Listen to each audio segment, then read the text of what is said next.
check out my new episode with Nick on INTUNE ATL. For real!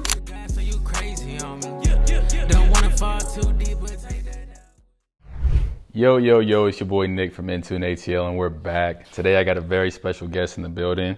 Yo. He's an artist, a brand owner, and a creative director. Name's Facade Walker, aka Facade Had, formerly known as Hottie Boy. Yes, sir. How you feeling, bro? Chilling, bro. Glad you had me for real. Definitely. I mean, this is it's been a work in the making. You know what I'm saying? I think going back to like my first or second playlist, you were featured on there, so it's kind of a full circle moment for the both of us to finally be sitting down. But yeah, man, how's your mental? How you feeling?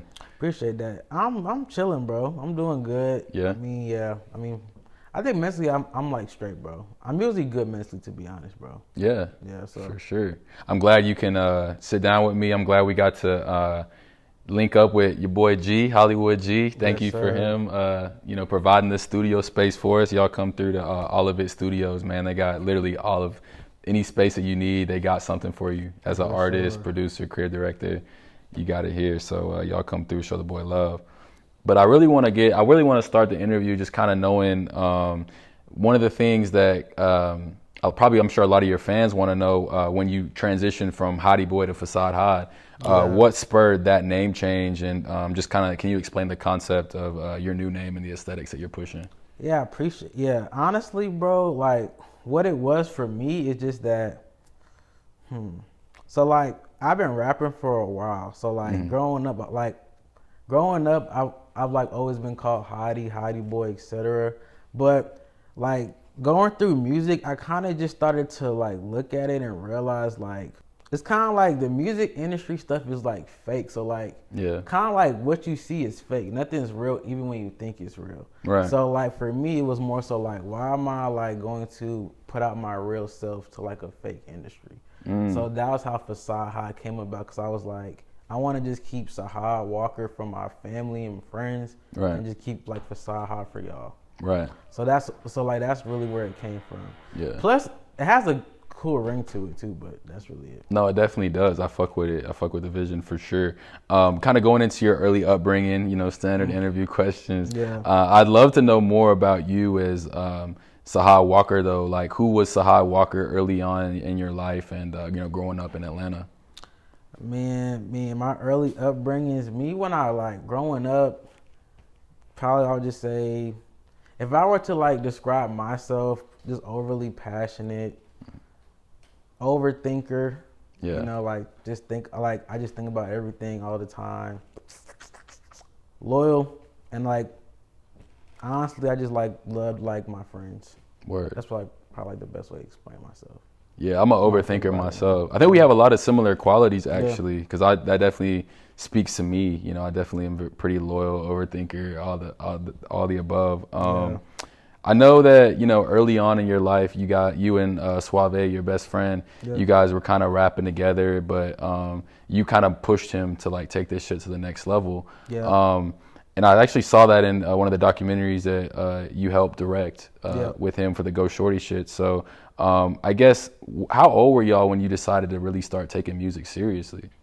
I would say we were about 11, whatever age you are in about 6th grade is probably the age we were when we took music serious. That's dope. But the thing with like Suave is like, for him, like he was just always naturally gifted at rapping. Like he's like a what's the word I'm trying to look for? Like a savant, maybe, or raw like talent. A raw talent. You know what I mean? Yeah. So like you kind of like look at him and be like, yeah, he's a star type shit. So I just saw it in him to me, and I was like, bro, we should be rap stars. And that's how we started rapping. We tried it every single way. We recorded on like an iPod Nano, recorded on Macs, laptops, and then like eventually it like turned into like home studios. Right. Yeah. I love that shit. It's humble beginnings, man. I think kids nowadays, they're going back to that. Like I've seen a lot of kids recording on like BandLab on their phone now. I feel like a lot of the ways we was like trying to figure out how to record ourselves, they're almost going back to that method, and it's working. It's like less is more approach.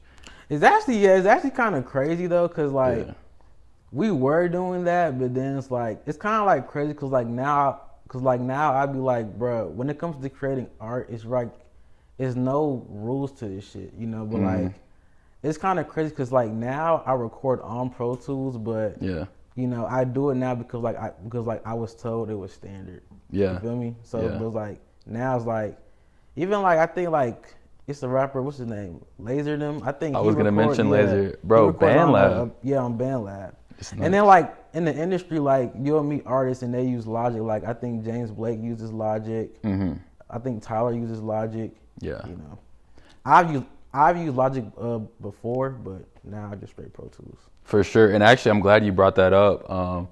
I think so. One of my favorite Suave songs is "Just Met J. Cole" freestyle, and in that song, he mentioned how y'all started recording like in the basement together, trying to figure out Pro Tools and how to work that shit. So I don't know, like, do you remember some of those early songs that y'all were recording on Pro Tools back in the day? And like, do you still have any of your early like unreleased music in the vault somewhere? Yeah, our first stuff was like at like his uncle's crib on Pro Tools, but to be honest, I was not fucking with Pro Tools. So like he was getting on it and I was like, fuck that, I'm staying with GarageBand, bro. Yeah. But then like I eventually transitioned over, but he kind of had the leap on it before me. So like honestly, like my last project is like my first project ever using Pro Tools no time. So I'm kind of like new to this shit. Yeah, no, that's wild. You mentioned GarageBand though, because I've heard like Pink Panthers recorded some of her earlier music on GarageBand. Yeah, it's just like, man, like all that thinking all the time, like, bro, that shit. When you an artist, you just want to just like get your like ideas out. Yeah. So like some folks don't got time to be learning other shit, and like Logic, to be honest, in GarageBand is just like easier to use. For sure. That's why like most folks use it. For sure. Yeah. Well, going back to you, like when you first started picking up a mic, you said you're probably like, when you really started taking music seriously, rather, you said you were around like 11 years old. Yeah. Obviously, that was a different era for music, you know, in Atlanta at that time. I know it was like the futuristic swag era. So like, who were some artists that you were listening to at that point? And then like, you know, who were some artists that were like inspiring your sound? Man, that's crazy. Honestly, to be real, who was inspiring my sound early on? Had to have been like Travis Porter, like artists like that, right? Nah. Schoolie? Not like, well, see, so my family, we are like all like from like New York. I'm from Atlanta, but like, you know, I was born in Brooklyn. Okay. So like, honestly, my dad just played like a bunch of Jay-Z, a bunch of Kanye, Biggie, New York. So for me, when I first started, like those artists kind of like influenced me first. Respect. So like even like if you like me Suave, like I was getting Suave on like Jay-Z beats early. Mm-hmm. So then it kind of transitioned into like Drake and Lil Wayne. For sure. Like it was like Young Money. That YMCMB era, yeah. So I would probably say that, if anything. I'm trying to think Atlanta, because like Atlanta wise, I didn't really start getting influenced by like Atlanta artists until like high school. Mm-hmm. And that was like you know, Future, Young Thug. Yeah. Stuff like, and like, yeah.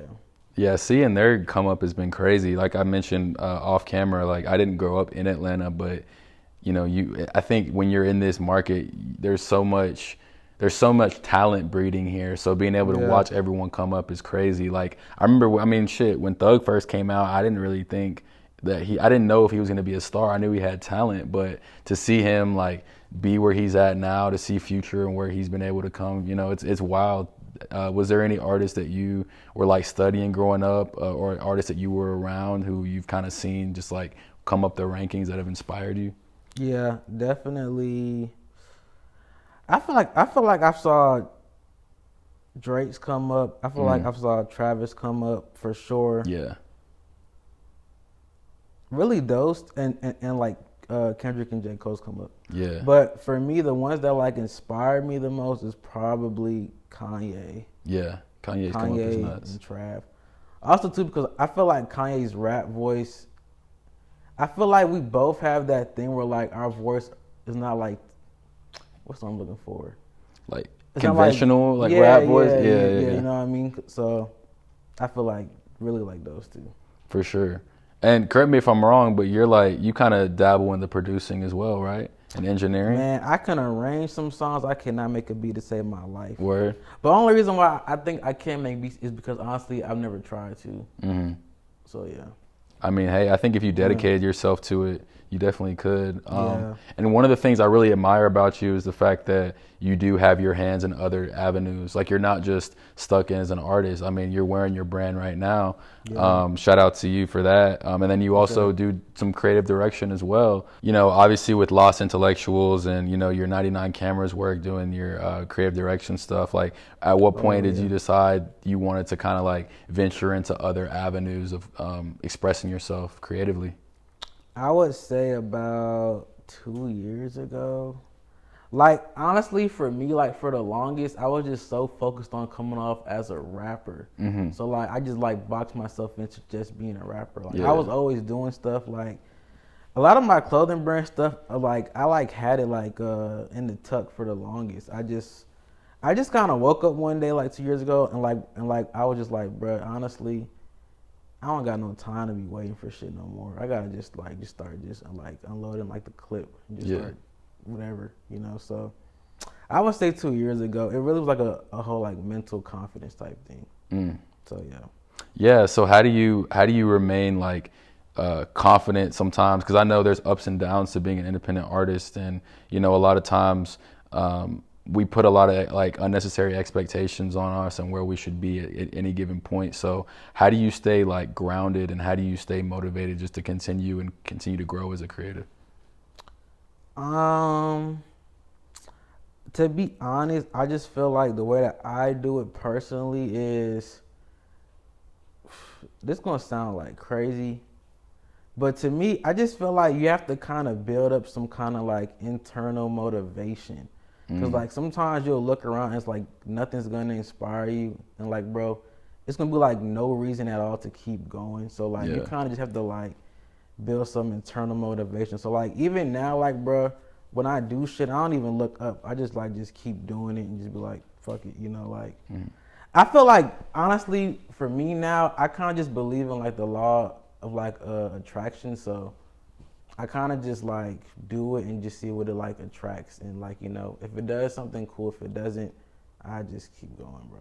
100%. Yeah, I actually love that you incorporate some of your friends in the Lost Intellectuals photo shoots. You know, I've seen Max model for you guys and some other faces. Can you kind of explain in more detail like what the concept behind Lost Intellectuals is? Yeah, so Lost Intellectuals is a clothing brand. It has nothing to do with my music. Right. But because, you know, on my page I do both, you know, I can see how like folks get it confused. Yeah. But for me, it's just like I've always wanted a clothing brand. And like I've had that design since like 2015 maybe. So like I just feel like I had to learn how to like kind of like put it together, I would say. But like, yeah, so like this year for the brand, this year is like our foundation year, and like next year I'm probably gonna start doing like my other like real very tedious exquisite designs. So when it comes to the models, honestly, I just have friends to me that I feel like they have real potential in doing it. Yeah. You know, like some friends don't do it. Yeah. And like, you know, it's no biggie, but like the ones who do, like I just keep it going with them. For sure. So like shout out to Max, shout out to Bria. We have Daniela, my boy Daedrin, and like, you know, I got Greg. Yeah. So yeah.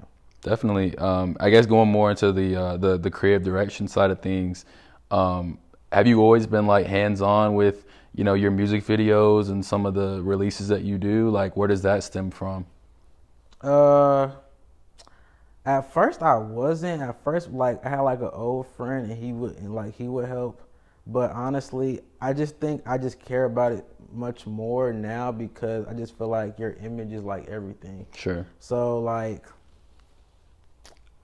it's hard for me to act. It's really hard for me to like get help, cause like I'm kind of like a control freak sometimes. I feel that.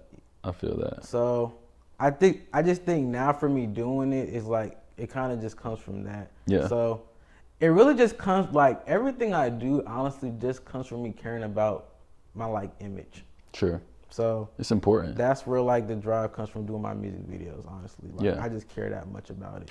No, it definitely is important. I think you're doing a good job with rolling out your latest project as well.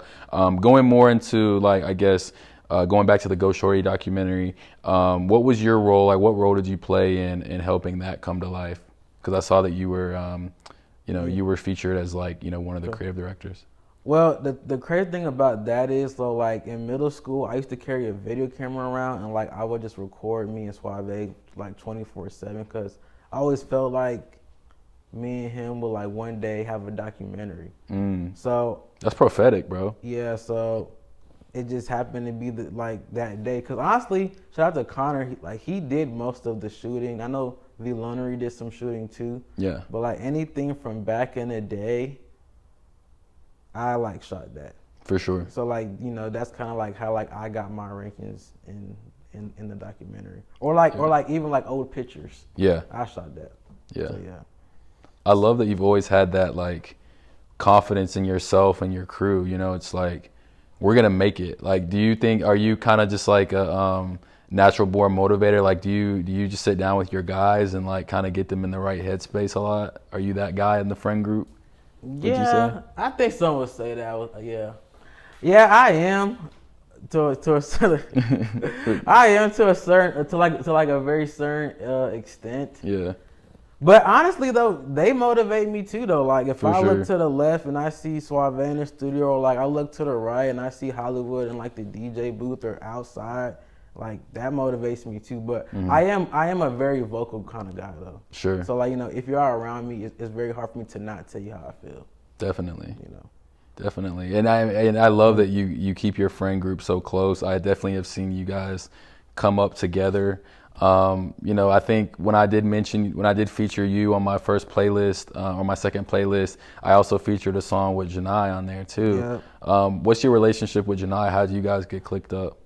Yeah, so me, Jamani, Suave, we all went to the same middle school. Okay. So that's basically how. But he's my brother. Like, I still speak to Jamani like at least like once a week, every week. So, but that's kind of how we did. But I know I started doing music later. So like he didn't do music in middle school or high school. Kind of like after high school, he was getting music. Yeah. Yeah. 100%. And then, so how did you meet G? How did you meet man Hollywood G over here? Yeah. So I met G. I mean, it's kind of a weird story because I've always like been around him through like a mutual friend we have called Mia. But he like, so me and Hollywood went to the same high school. He was there like my freshman year, then like he left for 2 years because he like family type shit, like had to move, So then he came back senior year. When he came back senior year, I was just like, damn. And then that's kind of like how the bond got tight because he was back. We was probably doing like almost everything together around that time. And that's kind of how we got close and cool. For sure, yeah. And I guess like with any creative, as you get your feet wet in the industry, you start to meet more people and their friends start becoming your friends. When I was doing my research for the interview, I saw that you actually had some connections with some of my new mutuals, or we have some mutuals now, and some of them were like Price. I just met Price like a few weeks ago, and he's a great guy, and I saw that you guys did collaborate on a song together. How'd that song come about, and like how did the two of you guys lock in on some shit? That's actually funny. So the fun thing about I think Price, it's Billie Jean, right? Billie Jean. Yeah, honestly, shout out to Price because if I ever need a feature, bro, he always comes through. But we were basketball teammates as kids, so so that's how I initially met Price. Okay. And then like being that like we were like probably like 8, then like probably like 12 after that. Yeah. And then that's just kind of like how I always knew Price. Okay. But Price was doing music since he was a kid. Like he was like a child star for like a little bit. Yeah. So, but Price new shit like it's tough. Definitely. It's very tough. Yeah, everyone's coming into their own sound.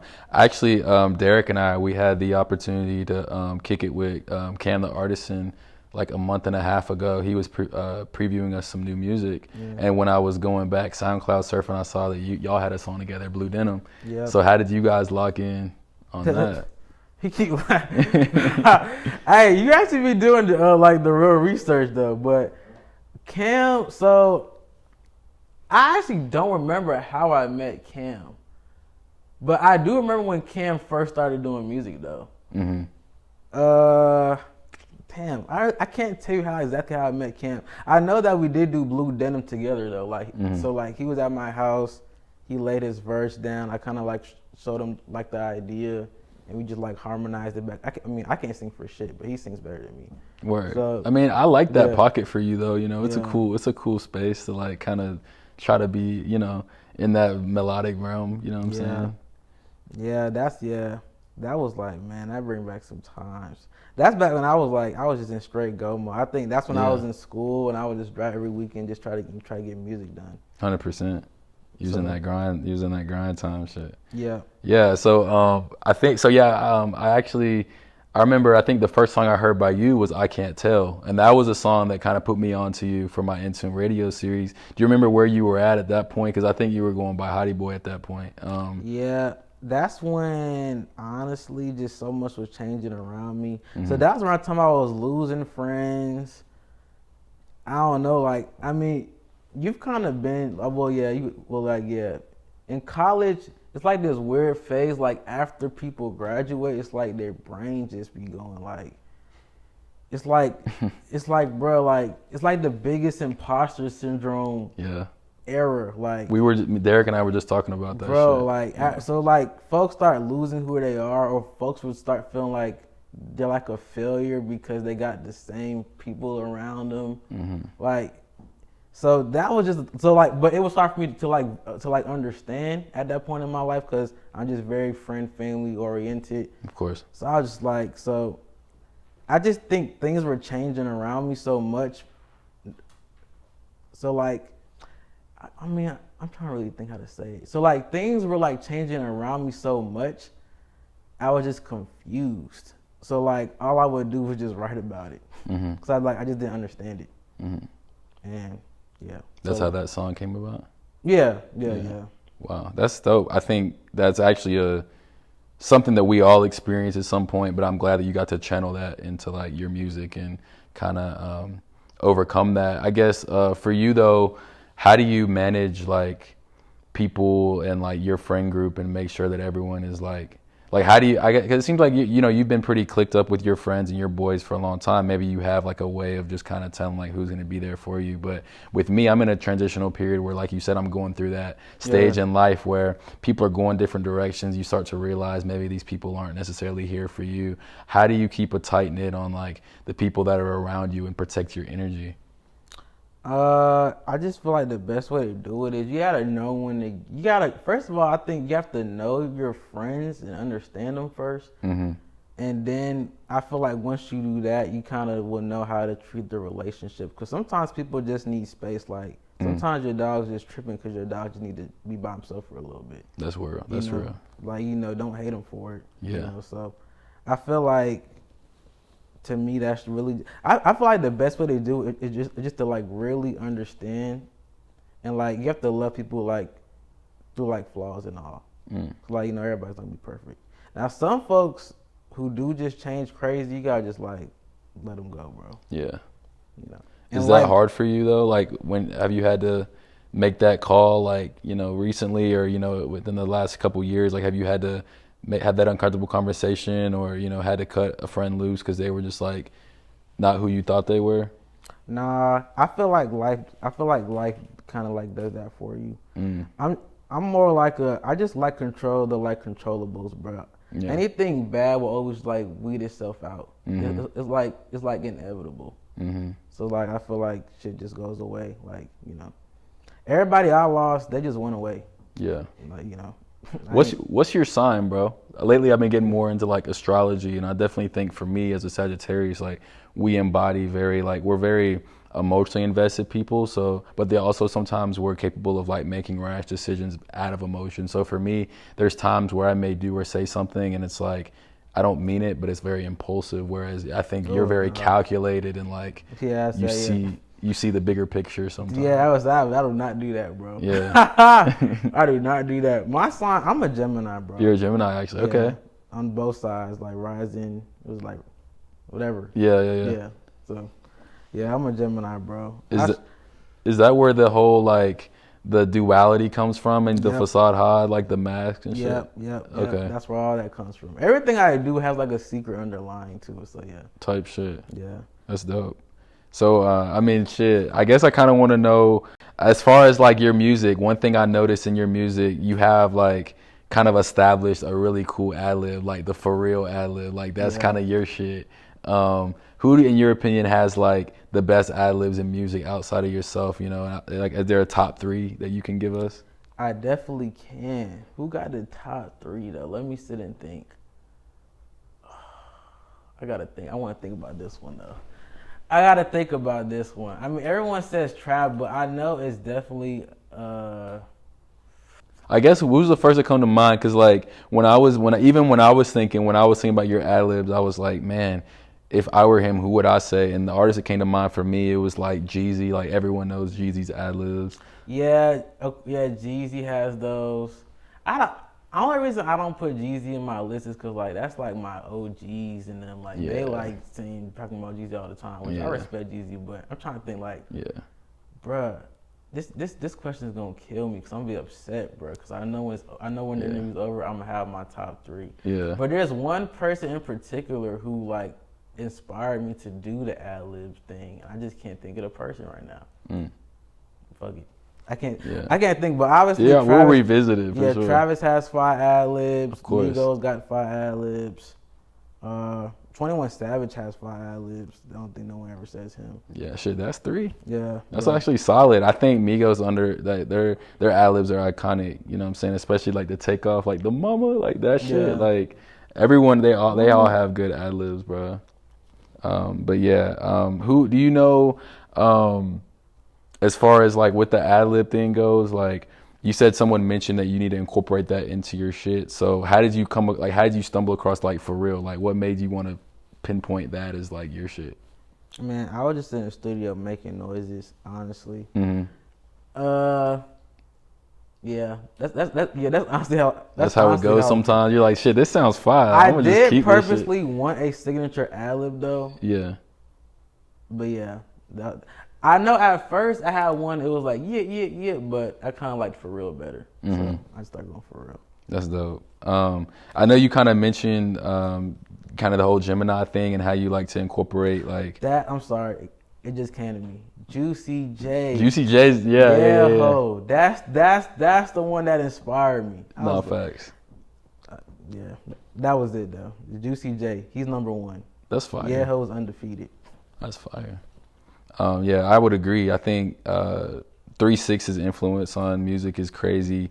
Shit, if I were an artist, I would hope that I can be on some Juicy J shit and like continue to make bangers in like my 30s and 40s. Like, I think anytime he hops on a feature, I always end up enjoying it. Like, for sure, he's the GOAT. He's one of the GOATs for sure. When I was doing research for the interview though, bro, I saw in your YouTube bio it said Facade Had is the most genuine and down-to-earth artist you'll hear in the modern era. I want to know, why do you feel that way about yourself? Because I can already tell you're a genuine guy, but for the people watching, why do you stand on that?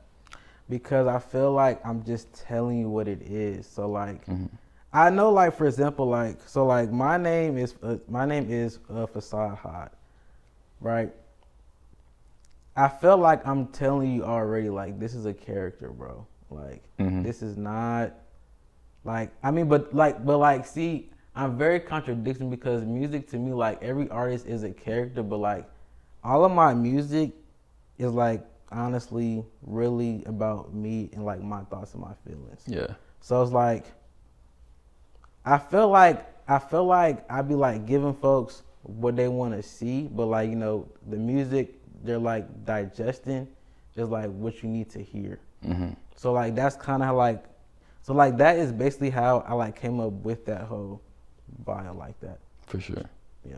Well, I feel like sometimes even humble people gotta pop their shit, and I know your latest project is titled "It's Me Then Everyone Else." So, how was making this project, first of all? Well, I had the idea for the longest. So like the first song, "Buckle Up," I made that song 2019. Oh wow. That's like the first song I made on Pro Tools with Suave.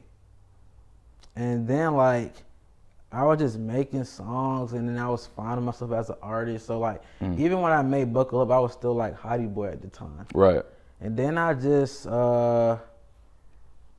like took like a year to just find myself, because I just like burnt myself out. Yeah. And then like once I kind of did, I started looking at music differently, and like it made me then just come up with like a different foundation for my music. So like I was telling like Derek off camera, like I feel like a brand new artist. So like even though I've been making music for a long time, I feel like it's like my second year rapping right now. Yeah.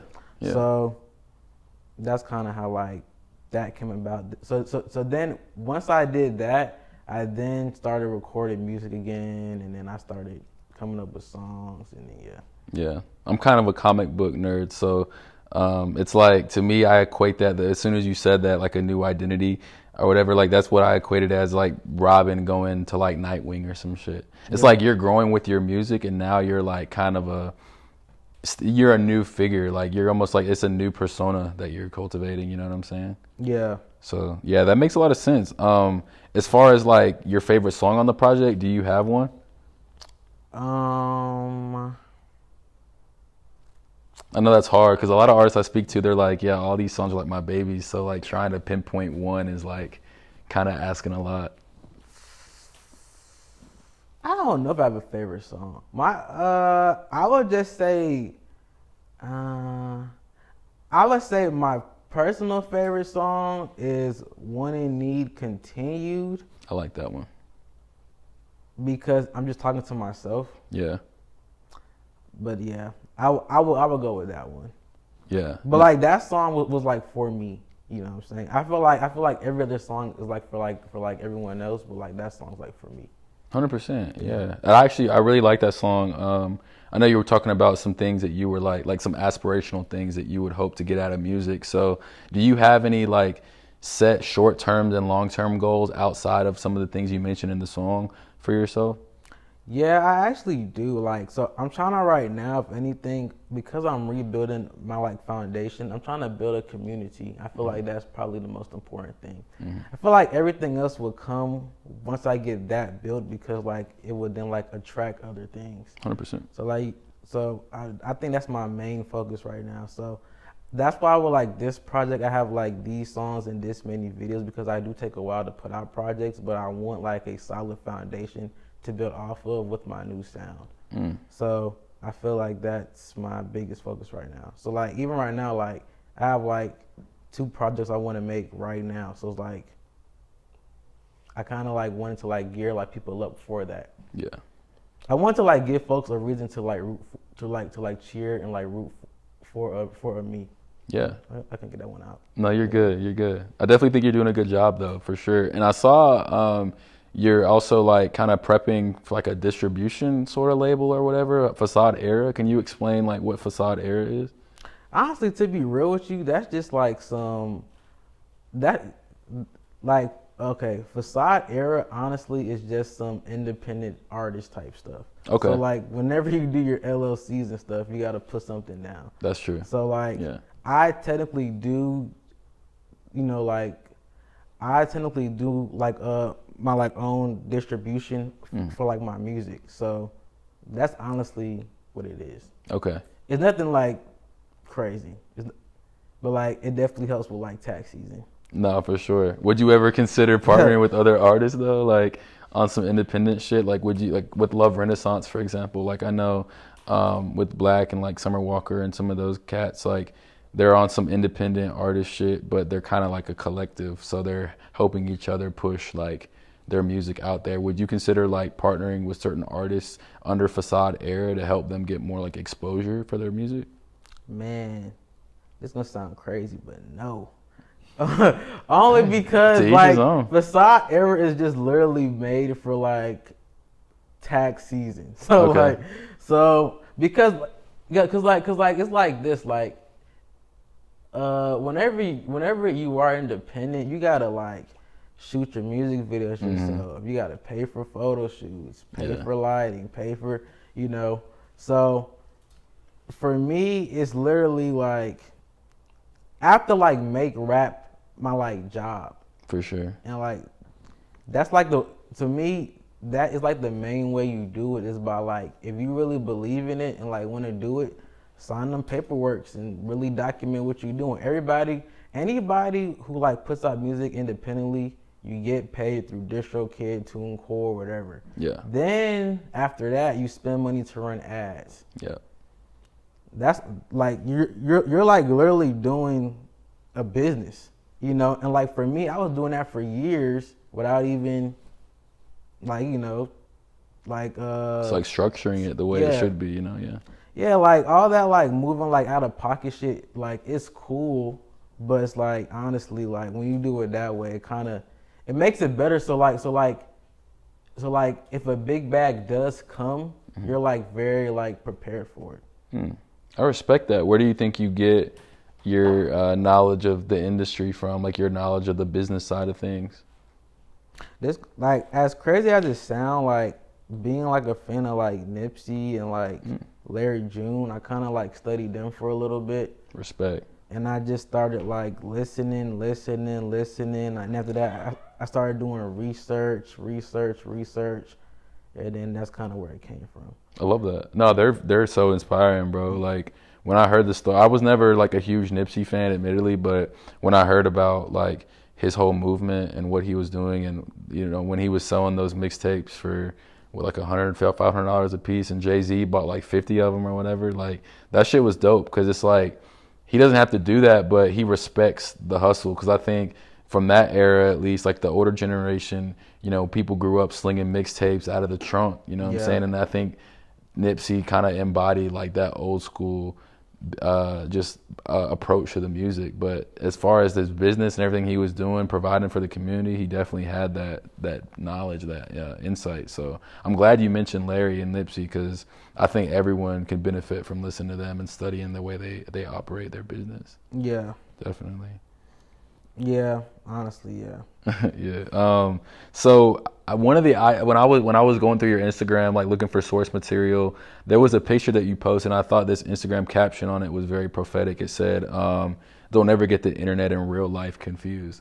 Yeah. And I think a lot of people need to remind themselves of that. But I want to know, how do you stay grounded in such a like social media driven era? Because I think, especially as artists, sometimes people get lost in, you know, the likes and the analytics, and they kind of like takes them away from real life and what's actually going on outside of the phone or the laptop. Yeah. I feel like what you got to do is, honestly, you kind of got to look at yourself and just ask yourself, what hill are you trying to die on? Like, I feel like you can care about that, but sometimes I feel like you have to have artistic integrity at some point. Yeah. Because at some point, you may make some hard shit and get 20 likes, and it's like, you're going to delete it because you ain't get that likes, or like, you know, like. Yeah. So, again, that's also where like Facade Had comes from, like the internet and shit like that. Like, I feel like I stay grounded by literally just dying on that hill of like artistic integrity. Yeah. So I kind of think that keeps me grounded. I'm glad you said that. I wanted you to look at something. So I just made it my lock screen like a week ago. Let me see. Well, I'm recording, so I don't know what I was gonna say. Anyway, it's this quote, and it's my lock screen now. It basically says like, I want to make cool shit even if no one cares. Yeah. And I think that's really important as a creative to remind yourself. And that's kind of why I made it my lock screen, because I was like, you know, I think at some point I lost sight of like why I do what I do, you know, and I think we all have been there. You know, sometimes it is an ego trip if you're, you know, something you post goes crazy and you start feeling yourself. But there's going to be time of inevitably when something you think is really great doesn't get the attention that you think it deserves, and it brings you back down to earth. And I just had to remind myself, like, you know what? Just continue to make dope shit even if it doesn't necessarily get the attention that you want it to, because you did it for yourself first and foremost. Yeah, for sure. And to me, it's always like too, like, honestly, bro, you can buy the likes if you really felt the way. Like, right. You know, not you, but like, you know, anyone. Yeah. Yeah. So like in my head, I just be like, but it's actually crazy you kind of brought this up though, because I was talking about this the other day. with my boy. I feel like in life though, we all do need validation. Yeah, of course. So I can understand sometimes why people do feel that way also. Yeah, I think really it's a matter of like channeling where you get your validation from. Like I think validation from friends and family is super important, but validation from people that you've never met online or, you know, out in the public, like maybe that shouldn't matter as much. And I think sometimes we lose sight of that because people would rather a stranger tell them their shit's dope than like, and that means they hold that higher than like someone that's close to you and has seen you like progress being like, yeah, this is great. Like I think sometimes people just get it backwards. Like they'd rather, you know, get all this attention from randoms, you know, random fans who are fickle, you know, and can switch up on you.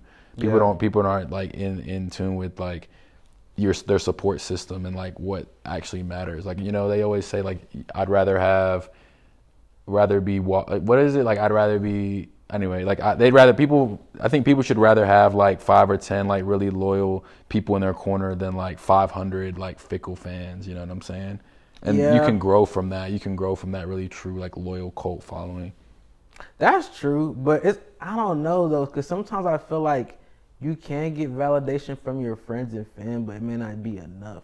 It depends on who you are, but I don't know, like I kind of been studying it more. Like I just feel like, so like for example, like I do all this stuff, but like you interviewing me helps, like, you know, it kind of like helps me feel validated. Yeah, you feel me? For sure. Like, you know, but like if you didn't, I mean, I probably would like be cool, but like someone else probably be like, or actually, you know what? A good example is like list, right? Yeah. You'll like see XXL come out with a list, or like you'll see like, hey, these are like the like top best 20 artists in Atlanta right now, or like whatever. For some folks, you know, them not being validated, like that shit just kills them, bro. Yeah. You know. Yeah. I think it's always good to remind yourself that with music, it's all subjective. Yeah. You know, y'all are in a very like. I was watching The Shop recently, and I watched the new episode that LeBron and Mav and them did with Sexy Red and Andre 3000. That was a great episode. But there was another one that I had watched after, and it had like Ice Spice and Travis on there, Travis Scott, and they were talking about how Travis felt about not winning Grammys. And I think LeBron had to remind him, like, you know, what you do in your industry is very opinion based, and you know, with sports, it is very like there's a winner and a loser.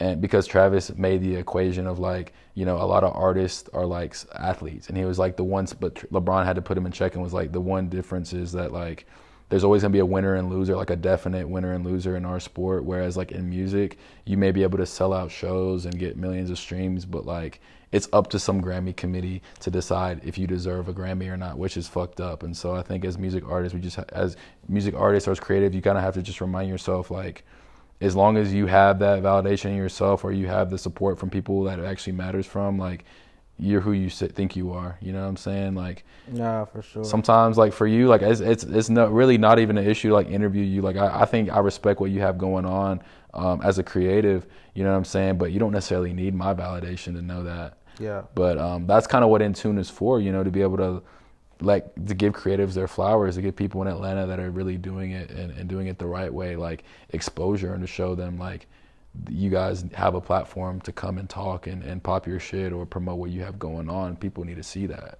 Yeah. You know what I mean?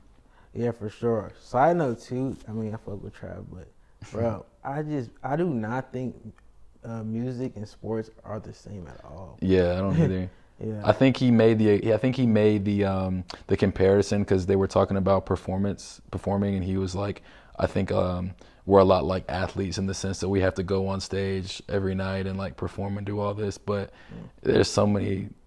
I think there's just it's a completely different field. You know what I'm saying? Yeah, especially because like, you know, music is not as talent based for sure. Yeah, that's true. Shit. For sure. As far as collaborations though, you know, we mentioned Travis Scott as like an influence of yours with the ad libs. You really look up to him. And I know you mentioned like studying, seeing like Kendrick and J. Cole's come up as well. Is there any artists that you'd like to collaborate with at some point, like in that realm? Yeah, honestly, if I could, I just want to get, it's not even more so artists I want to tap in with. If I could just tap in with like mastermind producers and arrangers, like I'll be like, I feel like I feel like I'll be straight. Artist wise, I really don't think I like if I could like get like a fucking like Kanye beat or like even like sit in with like Flocko or somebody or like Mm-hmm. you know, kind of like something like that. I feel like that or like Pharrell or something like that. I feel like to me that would be like my dream. Yeah, Yeah, that's dope actually. yeah. I would actually love to hear what a Facade Had and Pharrell track would sound like. That'd be pretty wavy. Man, that would be lit. And the thing is just like, man, I just be wanting like that top production. So I'm like, to me, like, Yeah. anytime, like, bro, if I got like a dream collaboration, it would definitely be like producer wise. Right. Yeah. That makes a lot of sense. Or like even like a Travis Scott session of him, like him helping me produce. Can I get the word out? No, you're good. I think, that would be super sick. And shit, maybe you'd even leave that session feeling inspired to start cooking. I know, I watched a lot of interviews. Like I said, I watched this like early Noisy documentary with A$AP Rocky with Flocko, and he was talking about how him being on tour for his first tour, like really motivated him, like being around Clams Casino. He made like a beat tape. And a lot of people have heard it and have said it's like super crazy, but he just started cooking up, creating beats like on tour over the course of like 6 months or a year, and has been holding on to that tape for a while. Do you ever see yourself like eventually getting to that point where you're like creating your own beats and like getting that way, or are you just kind of like, this ain't for me, like, and that's okay type shit? I would never say never. Mm-hmm. TSO. I could see myself getting there, but honestly, I feel like the older I get, I just don't even see how like I would have the time. But That's real. yeah, That's real. yeah, Yeah, I think that's what honestly makes me respect someone like a Kanye, who you mentioned, like being able to do both at such a high level. yeah. People don't understand how fucking crazy that is, you know, because to be an artist, you definitely have to have a certain talent, and you have to put a lot of time and effort into maximizing that craft. Yeah. But to be a producer as well and do that at a high level is just like genius level shit. You know what I'm saying? And so, I don't know. I mean, I think, like you said, never say never. That's a good approach. But either way, I mean, you're continuing to get better, and I'm loving watching the journey and loving watching the process. Appreciate that, bro, for real. Yeah. Is there anything you got in store that you can tell us about? Any new projects? Any new music videos dropping? Anything to get us excited about Facade Had? Yeah, for sure. I am dropping like a few more commercials for the clothing brand Lost Intellectuals. Mm-hmm. And we got a music video dropping for Pressure. Dope. And I want to say end of August, September. And I think we're going to do one more video to That's Okay. And that's really it. I think for the rest of the year, that's probably it. Dropping like the winter fall collection in about October for Lost Intellectuals, and yep. Oh, and I'm doing the streetwear market. Dope. Yeah, I saw that. Was that next Sunday? Yep. I'm gonna definitely try to pop out. I've been wanting to tap in with them for a minute. I think there's so many like talented people at the streetwear market, people to network with and stuff like that. So yeah, it's gonna be lit. I know usually like the summer one's the biggest one, so it should definitely be fire. Hell yeah. Before I conclude, I have some friends and family questions that I want to really get into. I asked some of your boys things, and they were able to get back to me. We mentioned Price earlier. He had a question for you. It's if you can have an extended stay, like maybe 6 months, to create or finish your next album, where would you go? Actually, crazy Price asking that question. Yeah. It's a solid question, yeah, too. I'll say very solid. If I could have an extended stay, this gonna sound crazy as shit, but I would go to San Diego, bro. Word. Why San Diego? San Diego's just so chill out there. It's like, it's low key, but the weather's nice. I would either go to San Diego or like I would go to like Jamaica, like, you know, either of those two. Actually, I'm lying. I'll either go to San Diego, Jamaica, or UK/Paris. Yeah. Hey, those are great places. But I think my first one will probably be Jamaica, actually. Not San Diego. Dope. Shout out to Price for that question. Yeah, I thought, bro. Got that boy thinking. Yeah, that was. I ain't expect that. Where Greer Smith wants to know Sure. who's the better hooper between you and Dre? Greer, bro, it's me. Greer know that though. Dre's just tall, bro. He's just 6'3". That's hilarious. What are you better at than him? Like as far as the game, like are you what's your play style like? Are you more like a shifty guard? Do you like to shoot that shit? I mean, I like Jalen Brunson. You like Brunson? Yeah, hell bro. yeah. Shifty. I'm like Brunson. Like to be real, I can shoot that motherfucker, bro. For real. But the thing is though, it's like, bro, I'm streaky, bro. I'm like streaky like J.R. Smith. Like if I'm hitting, I'm hitting. If I'm not hitting. But the thing about me though, and like, hey, you can ask anyone, bro. My defense, bro, I'm locking up. So, yeah, bro. So like, can Greg confirm? Is he's good? Yeah. Yeah, like I said, he can confirm. Dope. Yeah, I know I gave you hell for your Knicks this year, but y'all had a good run. I'm excited to see what y'all gonna do this year. You know, with that them pickups and free agency. Yeah, this like the first year, like as a Knicks fan, I feel like we could like win the chip. For sure, bro. Yeah, so I'm lit. Y'all gonna be straight for sure. Definitely gonna be a threat in the East to the Celtics. For sure, we got them wings now. Yeah, no, that's a fact. What's the name you picked up? He was in Memphis, then he went to the Nets. I don't know why his name escapes me. Yeah, Mikal Bridges. Yeah. No, he's nice though. Yeah, I mean, we just need him to just lock up, man. Like the thing, like honestly, the good thing is I don't know if you've seen, but like Brunson just like took that pay cut. So like he got the Villanova crew back together though. You know what I'm saying? But the thing is though, we still got bread. Like we could still go get somebody else if we wanted to. That's what folks gotta realize. Like Boston, they got them boys, but like they're paying Brown and Tatum maxes and now. nothing's wrong with it, but it's just that if y'all start being trash, you can't do nothing about it. You're kind of stuck paying them two guys and everything else. Yeah, like Philly, Yeah. You know, like us, like, come on, man. Yeah, I don't know, man. I was actually. Plus, we got the best basketball arena. So it's just like. Think so, Staples? Yeah. Yeah, it's better than Staples. Better than Staples? Yeah, it's the number one. Bro, you watch the playoffs, right? Yeah, for sure. Bro, it's loud in there, bro. It is. And the thing loud. is, if you win a championship in New York, like, bruh. The Garden is lit. I will say the Garden is fucking summer, lit. Bruh, like, it's going to be over with. Like, we're going to be annoying as fuck. Yeah. Like, get them side talk dudes Boston out there. won. That shit lasts for a week. Niggas not give a shit no more. Like, yeah. The Knicks win a championship. We going to be annoying as shit. We already annoying in the playoffs. Like, just imagine a ring in that motherfucker. Like, yeah. I think y'all are overdue for a chip, not going to lie. I don't really. Them overdue. Yeah. I think when y'all matched up against the Hawks, I was definitely on some like fuck New York shit because they were pushing the whole Trae Young agenda and all that. But I actually really love Trae Young too. Right. I think most people do. It's just he's accepted that like villain role. Like, but you know, I think with the Knicks, going back to like y'all's fan base, I love a passionate fan base. Like I love the Knicks fan base. I love the Philly fan base for the Phillies and the 76ers. Like I think as loyal as they are, they deserve something to be excited about. So for sure. Y'all's ring is on the way. I'm praying, bro. Definitely. I got too much gear in the closet. But no, my boy Bishop, he asked, had your clothing brand come about and what inspirations helped mold the designs? Well,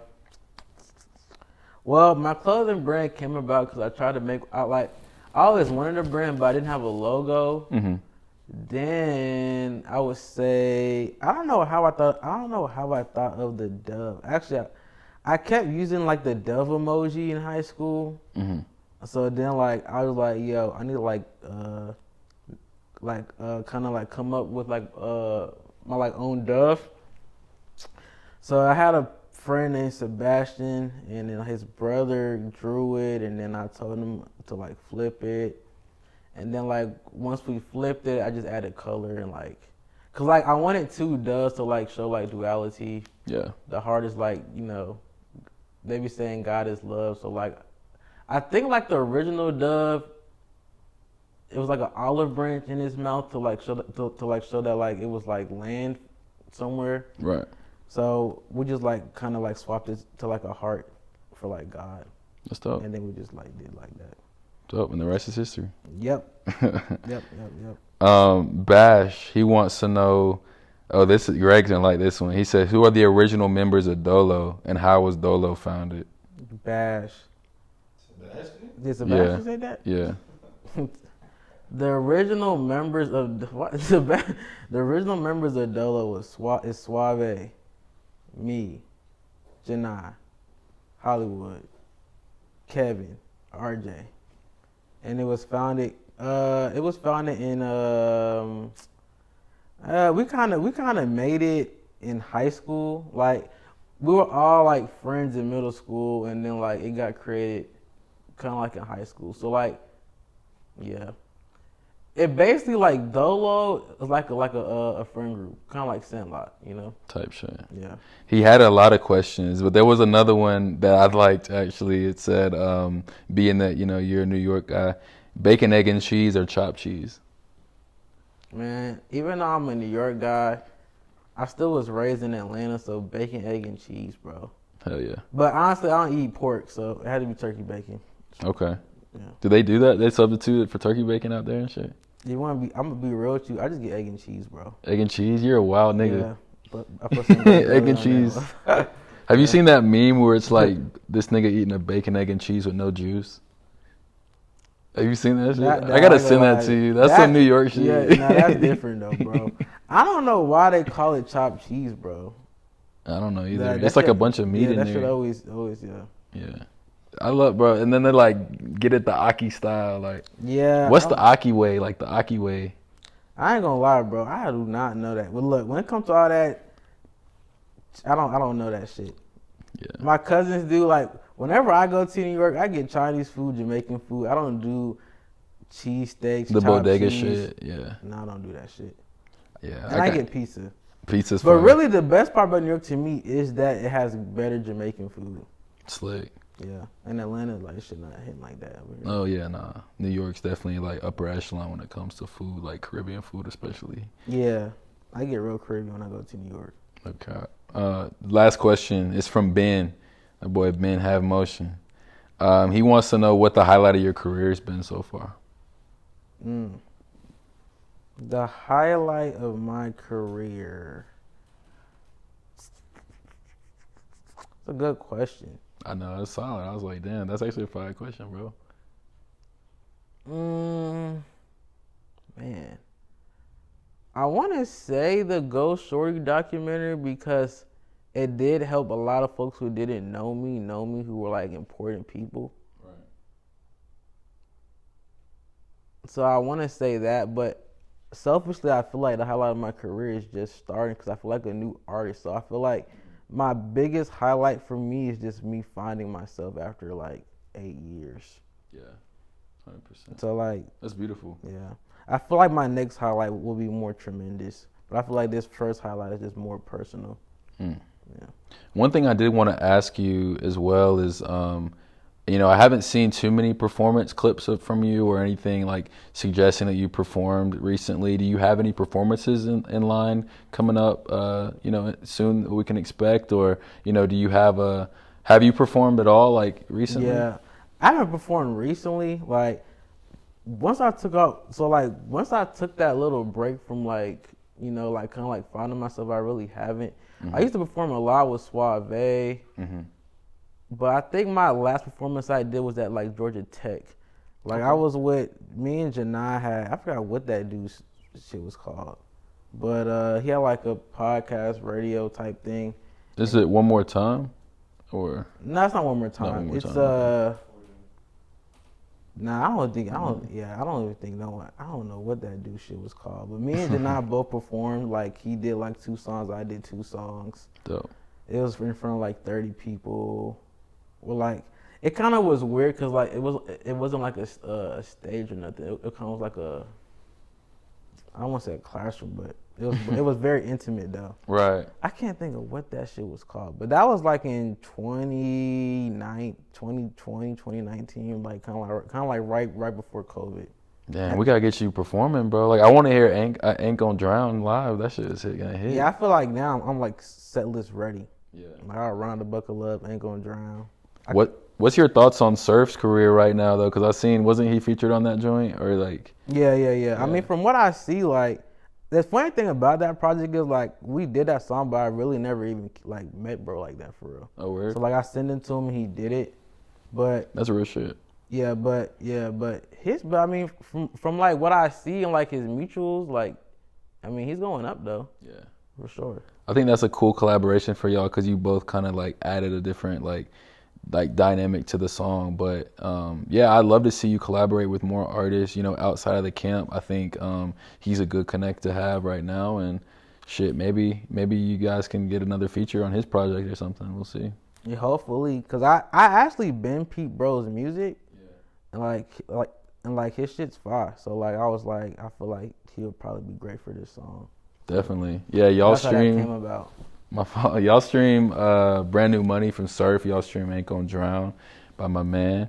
But no, I mean, bro, thank you for this interview. This has been great. I'm glad I got to really just sit down and talk to you, pick at your brain, you know what I'm saying, hear what you're all about. I think everything I thought you were, you definitely are. And you're one of those artists that's doing a lot, bro, doing a lot for the culture as far as like pushing your brand, pushing your music, pushing your creative direction. You're just a renaissance guy in this industry. So keep being great and keep being multifaceted, bro. You know what I'm saying? I respect that, bro. Thanks for the flowers given, bro. It's definitely appreciated. And thanks for that birthday message too, bro. I'm saying on camera, but he's a good guy, bro. Thank you. Appreciate it. He definitely showed love, bro. Definitely, bro. Yeah. And happy belated. You know, everyone's going to eat this up. Shit, I guess to end, where do you see yourself long term? Like, what's something that you want to check off your bucket list, like when everything's all said and done? I don't know. Like, I want a lot of shit. So it's like, I want my clothes on the runway. Like, I mean, like, that's like one thing. I want to put out a movie. I want to have an album with like the best production ever. I want like kind of like real like music video budgets. Like, it's kind of like, I ain't gonna lie, like I want so much shit that like I don't even think about it no more. I just try to keep attracting it to like, hopefully through like life I can like just get it. Yeah. So like that's kind of like how my brain's going right now.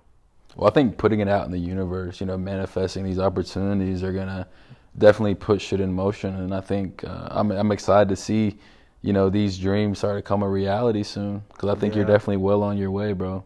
Appreciate that. That's good to hear, because that boy is trying. I know, bro. You're definitely trying out here. You're doing your best. You're doing really well, and I'm loving the rollouts for your project. I'm loving all the visuals.